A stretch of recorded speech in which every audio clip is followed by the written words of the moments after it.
আসসালামু আলাইকুম। আপনারা দেখেছেন নাটোরে বোম্বাই কচু। তো অনেক ভাই ঘাস দেখে ভয় করেন।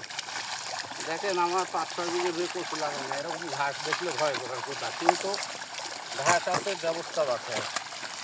ব্যবস্থায় যে দেখেন প্লেট মারছি, কত সুন্দর ঘাস। দেখেন ভিড়ের 80% ঘাস শেষ হয়ে যাচ্ছে। তো আর এই যে যদি আমরা 4 জনে মিলে 10 টাকা মিলাতে পারলাম না, অথচ সারাদিনে প্লেট মারবো। 7 দিনে হয়ে গেল। আবার সারাদিনে প্লেট মারবো, 4 বিঘে ভেয়ে 4 গুণ প্লেট মারি ফিরে চলে যাবো।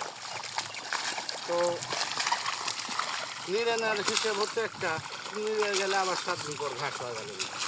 আর ওই যে প্লেট যে দৌড়ে ফিরে যাচ্ছি, ঘাসের শিকড় সহ মনে করেন নিচে যত গুঁড়া ঘাস আছে সবই শেষ হয়ে গেছে। দেখেন দেখেন পেলেট মারে দিচ্ছি, ওইখানে পেলেট মারা হয়নি, আর এখানে পেলেট মারছি, মনে হচ্ছে ভেঙে না। তো দেখেন যে অনেক ভাই ঘাসের জন্য প্রচুর জমি ইয়ে করে দেন, ঘাস মারা বীজ দিয়ে দেন। আসলে প্রচুর জমি ভাই ঘাস মারা বীজ চলে না, প্রচুর ঘাসের একটা হিসাব। নাটোরে বোম্বাই কচু এটা আবাদ করতে পারলে লাভজনক আবাদ। তো যেগুলো আপনারা আসলে ঘাস দেখে ঘাস মারা বীজ অনেক ভাই দিয়ে আমার ফোন দেন যে ভাই আসলে তো ঘাস মারা বীজ দিচ্ছি, প্রচুর গাগুর মরে যাচ্ছে, মধ্যুর মাছ সাদা হয়ে যাচ্ছে। হবে ভাই ঘাস মারা বীজ কোনো মাপেই দেওয়া যাবে না। তো সারের বিষয়টা হচ্ছে কচুটা 15 দিন পর পর সার দেওয়া লাগবে, 10 ইউরিয়া 10 টিএসপি। প্রাথমিক অবস্থা একবার পটাশ দিলে যথেষ্ট। আর পোকার বিষয়টা হচ্ছে এখন পোকা লাগবে না, কচুটা বড় হয়ে গেলে পোকা লাগে।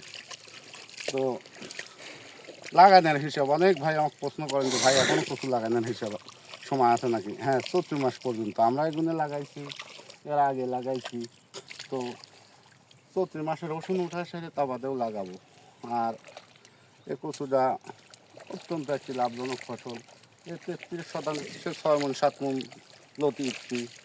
এবার আমরা একটা করে কাঠ, আপনারা দেখছেন আমার এই কচুর কাঠ কী পরিমাণ বড় হয় আল্লাহর রহমতে, আপনারা যারা দেখছেন তারা করতে পারবেন।